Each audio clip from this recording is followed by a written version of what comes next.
Hello friends, આજે હું તમને મેકઅપમાં એક નવી ટિપ્સ આપી રહી છું. આપણે મેકઅપ કરીએ ત્યારે ઘણાને લફિંગ લાઈન આવતી હોય, તો એ લફિંગ લાઈનને આપણે કંટ્રોલ તો ન કરી શકીએ, પણ આપણે એને ધ્યાનમાં રાખીને મેકઅપને સેટ કરવાનો હોય છે. તો આપણે લફિંગ લાઈનને દૂર કરવા કઈ રીતે, જો આ રીતે તમારે બ્રાઇડને રખાવાનું છે અને ડેપ કરવાનું છે. આ પોઝિશનમાંથી તમે ડેપ કરાવશો એટલે તમારી લફિંગ લાઇનમાં ઘણો ફેર દેખાશે અને સેટ થશે અને એની ક્રીઝ લાઇન કવર થશે.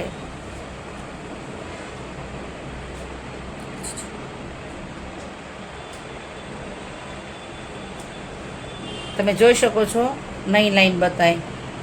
બસ આ ટેકનિકથી યુઝ કરવાથી તમારા લાઇનમાં ઘણો સુધારો આવશે. તો તમે આ ટેકનિક યુઝ કરી શકો છો.